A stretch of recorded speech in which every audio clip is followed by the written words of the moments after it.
Bismillahirrahmanirrahim. Assalamu alaikum students. How are you all? I hope all will be good. I am your physics instructor Afaq Ashraf.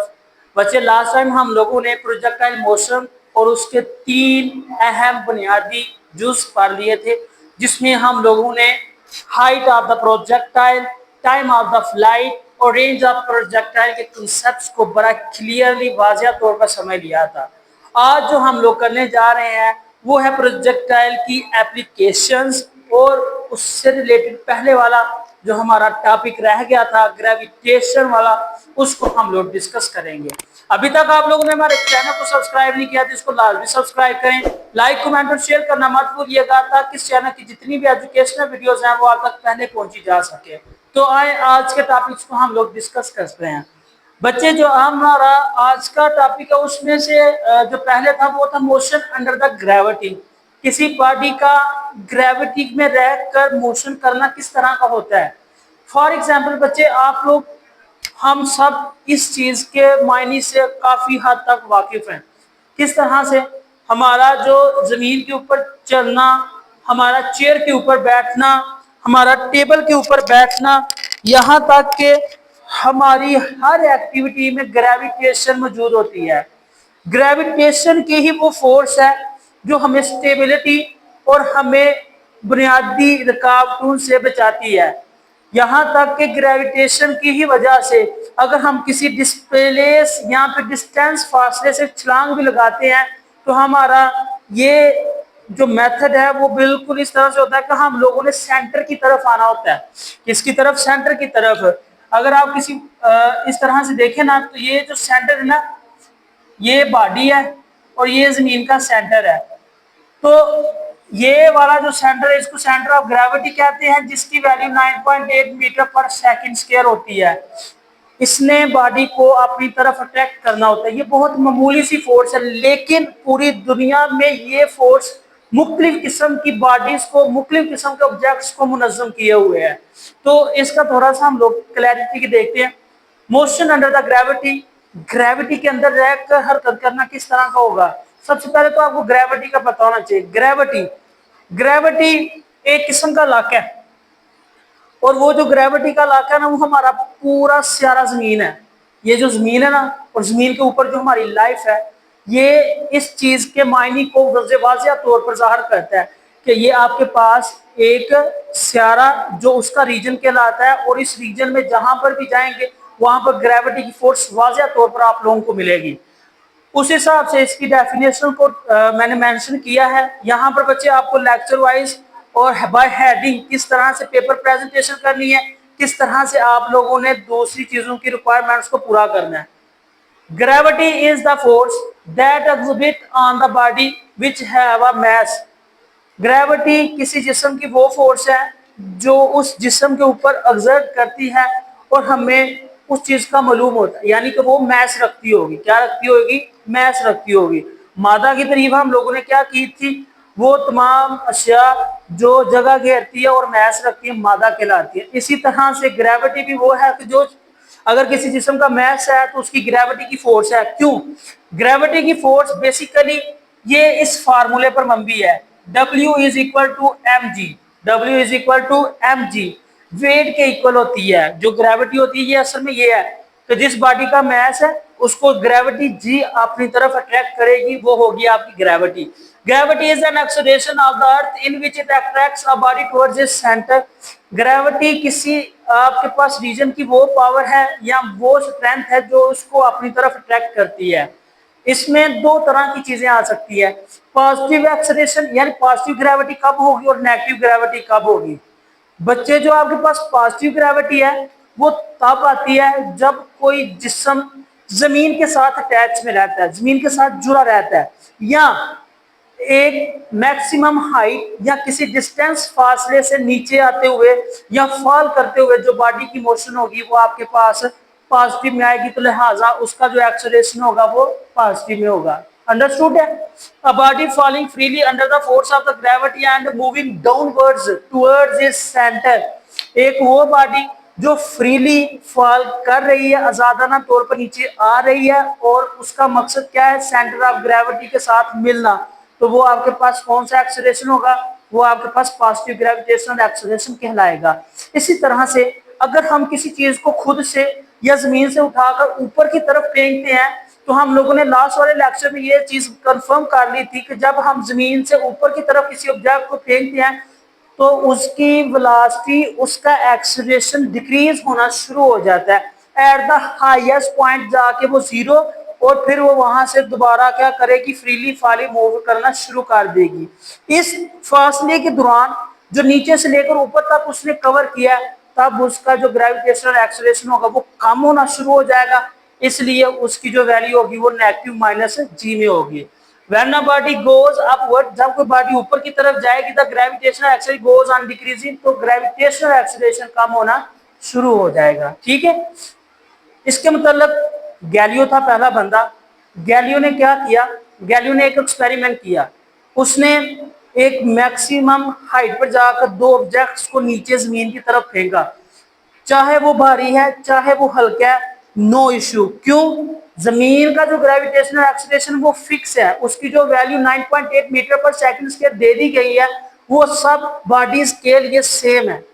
लिहाजा height से, lowest से, जहां से मर्जी आप लोग मुख्तलिफ बॉडीज को गिराएं, नीचे आते हुए उन्होंने उतना ही टाइम और उनका जो वेलोसिटी और एक्सेलरेशन का हिसाब होगा वो भी सेम होगा। तो वो चीज इसमें लिखी हुई है, all bodies fall freely under the acceleration due to the gravity. तमाम की तमाम बराबर जो बॉडीज हैं वो फ्रीली फॉल करते हुए under the gravity acceleration same रखती हैं। Its experimental value is 9.8 metre per second square. इसकी तजर्बाती जो वैल्यू है वो है 9.8 मीटर पर सेकंड ऐसा यूनिट्स में। So we can say that different bodies while dropping from the certain height will struck on the ground with the same velocity। तो एक ऊंचाई से टकराते हुए, जो एक ऊंचाई से जब हम दो बॉडीज को नीचे की तरफ फेंकेंगे तो जमीन से टकराते हुए दोनों की वेलोसिटी क्या होगी, वो सेम होगी। क्या होगी, वो सेम हो जाएंगी।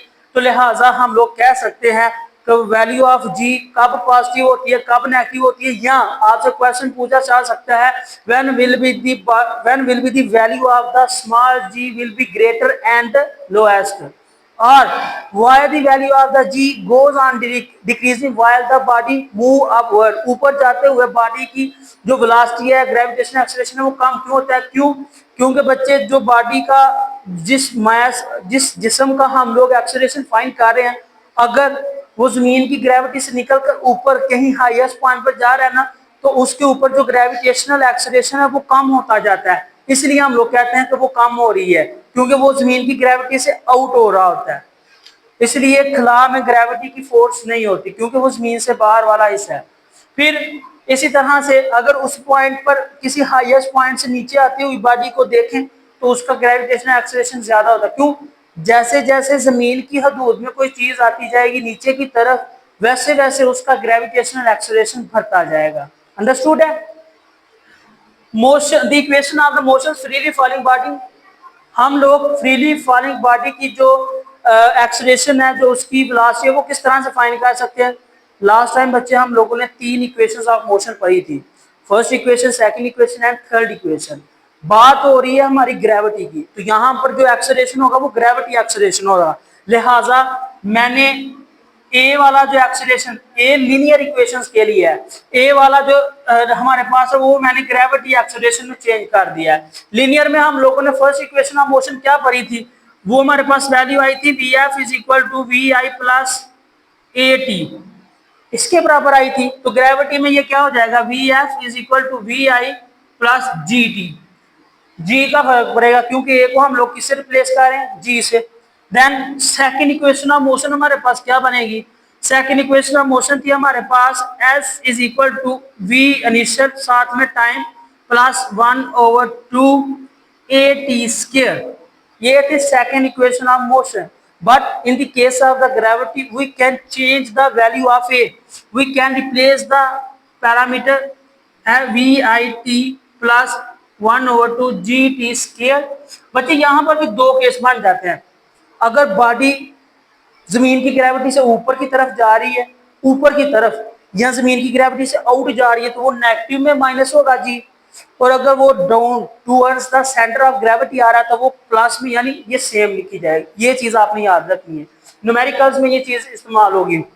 फिर आप लोगों का थर्ड इक्वेशन ऑफ मोशन क्या थी, 2as is equal to vf square minus vi square, but in the case of the gravity we can change the linear acceleration into gravitational acceleration and it will be become the vf square minus vi square। तो प्यारे बच्चों ये आप लोगों का gravity का concept हो जाएगा, जिसमें मोशन अंडर द ग्रेविटी हमारी क्लियर हो जाएगी। अंडरस्टूड है। उसके बाद जो हमारा प्रोजेक्टाइल मोशन का एक टॉपिक रह गया था वो थी उसकी एप्लीकेशंस। तो उसकी एप्लीकेशंस क्या हो सकती हैं, उनकी एप्लीकेशंस में हमारे पास मे बी बुक के ऊपर हेडिंग्स ना बनी हो, आप लोग यहाँ से हेडिंग कर सकते हैं। Application of the ballistic missiles, blast होते हुए मिसाइल का जो इस्तेमाल सोर्स या उसके मतलब जो इन्फॉर्मेशन है वो किस तरह से हो सकती है। देखें, प्रोजेक्टाइल मोशन को हमने डिस्कस करते हुए देखा था कि जब हम किसी बॉडी को प्रोजेक्ट करते हैं तो प्रोजेक्ट करने के बाद उसको सर्टेन हाइट से नीचे की तरफ फेंकते हैं तो उसका जो एक्स एक्सिस के अलोंग वेलोसिटी होती है वो जीरो हो जाती है। लेकिन चूंकि बॉडी डाउनवर्डली मूव कर रही होती है तो उसके पास जो डाउनवर्ड यानी वर्टिकल डिस्टेंस होता है वो मैक्सिमम होता है। तो लिहाजा हमारे पास ये दोनों चीजें कंफर्म है कि जब हम लोग प्रोजेक्ट करेंगे किसी बॉडी को खास हाइट से, तब उसका जो एक्स एक्सिस यानी हॉरिजॉन्टल डिस्टेंस होगा वो जीरो और उसका जो वर्टिकल डिस्टेंस होगा वो मैक्सिमम होगा।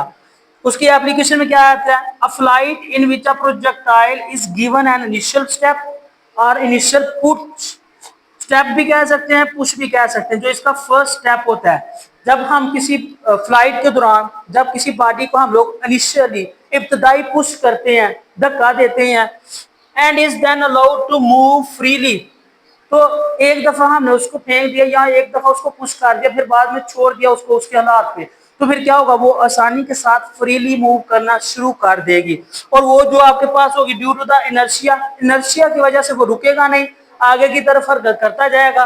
Then the action of the gravity is called the ballistic missile, तो जो आपके पास एक्शन ऑफ द ग्रेविटी होगा ब्लास्टिक मिसाइल का वो क्या कहलाएगा, ब्लास्टिक मिसाइल है। जो एक्शन ऑफ लाइट होगा वो फिर आपके पास क्या कहलाएगा, वो आपके पास ब्लास्टिक मिसाइल कहलाएगा।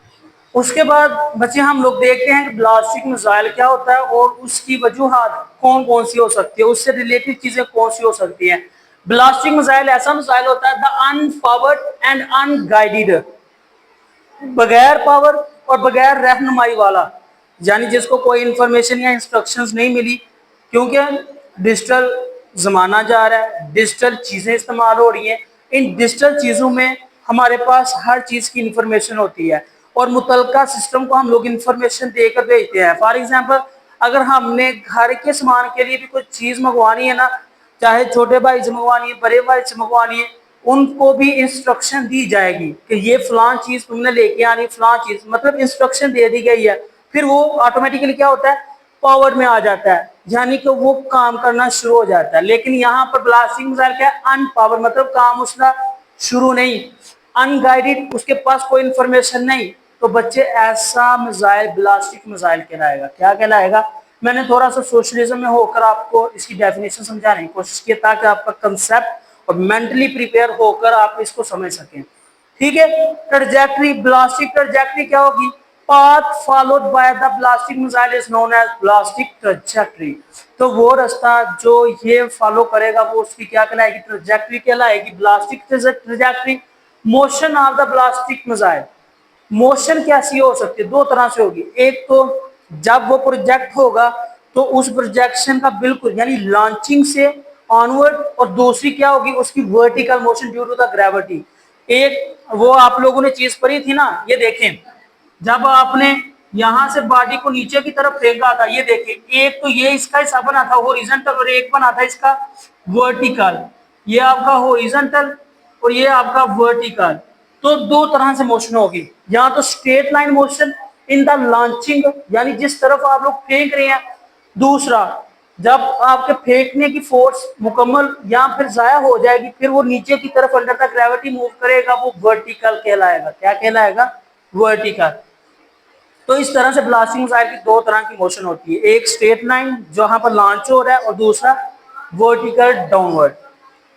Effects of the aerodynamic forces, aerodynamic forces का क्या असर हो सकता है, एरोडायनामिक फोर्सेस का क्या असर हो सकता है। Effects of the aerodynamic, aerodynamic हवाई at high speed and long trajectory, ज्यादा स्पीड और बहुत ज्यादा दूर तक बहने के लिए, लॉन्ग ट्रैजेक्टरीज, बड़े रास्तों के लिए, friction becomes more than gravity, जो फ्रिक्शन होती है वो ग्रेविटी से ज्यादा हो जाती है। समझ में आई बात।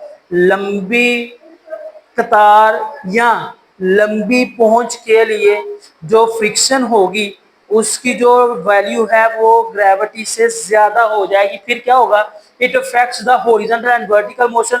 तो इस तरह ये हॉरिजॉन्टल और वर्टिकल दोनों डिस्टेंस को डिस्टर्ब करेगा, इफेक्ट करेगा। Air friction creates difficulties for this motion, जो फिर एयर रेजिस्टेंस होगी, हवाई रेजिस्टेंस या उसको कह सकते हैं कि हवाई रुकावट, वो फिर इन दोनों को डिस्टर्ब कर देगी। सो एंगल ऑफ प्रोजेक्शन, जो एंगल ऑफ प्रोजेक्शन है थीटा, हमारा जो लास्ट टाइम पढ़ा था, ये देखें इस तरह से, सॉरी, हमारे पास जो इसका एंगल ऑफ थीटा था ये वाला, वो फिर डिस्टर्ब हो जाएगा। तो लिहाजा हमें कोई भी सही से वैल्यू वहां पर मालूम नहीं होगी। Then so angle of projection needs to high degree of precision, तो जो डिग्री ऑफ प्रोजेक्शन है उसको हाईली प्रिसाइज करने की जरूरत पड़ सकती है। ठीक हो गया। Air resistance is not constant, हवाई रुकावट कांस्टेंट नहीं होती थ्रू आउट द फ्लाइट, हवा में उड़ते हुए, हवा में उड़ते हुए जो खलाई प्रवास करते हुए जो एयर रेजिस्टेंस होती है वो मखसूस या कांस्टेंट नहीं होती। As the object falls on, जैसे ही वो ऑब्जेक्ट नीचे की तरफ आएगा, इट एक्सपीरियंस द फ्रिक्शनल और एयर रेजिस्टेंस, ये एयर रेजिस्टेंस या फ्रिक्शन की फोर्स ऑब्जर्व करेगा। Then we say that also slows down the object, वो उसकी मोशन यानी जो ऑब्जेक्ट नीचे की तरफ आ रहा है वो उसको स्लो कर देगा। क्योंकि हम लोगों ने ये ग्रेविटी में डिस्कस किया हुआ है, जैसे जैसे किसी चीज का एरिया ज्यादा होगा, अगर हम किसी ज्यादा एरिया वाली चीज को चार, ये देखिए ये फर्ज कर ली एक बुक है, अगर बुक को हम लोग इस तरह से नीचे की तरफ फेंकेंगे ना तो उसकी बैक साइड पर जो लगने वाली हवा है, एयर रेजिस्टेंस है, वो उस हिसाब से उसको बेंड करेगी और बेंड करते हुए क्या होगा, वो उसको मुख्तलिफ किस्म की मोशंस में अडॉप्ट भी कर सकती है, यानी उसकी थोड़ी बहुत मोशन को स्लो कर देगी क्योंकि एयर रेजिस्टेंस उसको ऊपर की तरफ अपवर्डली मूव करवाने पर काबिज होगी। तो आई होप बच्चे आप लोगों को ये दो लेक्चर समझ में आ गए होंगे जिसमें हम लोगों ने motion of the object under the gravity और application of the ballistic missile रह गया था, इन दोनों को स्टडी कर लिया है। आई होप आप लोगों को अंडरस्टैंडिंग होगी। अगर किसी भी चीज की किसी भी पॉइंट की आपको समझ ना आई हो तो बच्चे आप लोगों ने कमेंट सेक्शन में लाजमी बताना है ताकि आपके क्वेश्चन का आंसर दिया जाए। अभी तक आप लोगों ने हमारे चैनल को सब्सक्राइब नहीं किया तो इसको लाजमी सब्सक्राइब करें, लाइक कमेंट और शेयर करना मत भूलिएगा ताकि इस चैनल की जितनी भी एजुकेशनल वीडियोस हैं आप तक पहले पहुंची जा सके। मुझे दे इजाजत, इंशाअल्लाह नेक्स्ट लेक्चर में हम लोग मजीद गुफ्तगू करेंगे। अल्लाह हाफिज।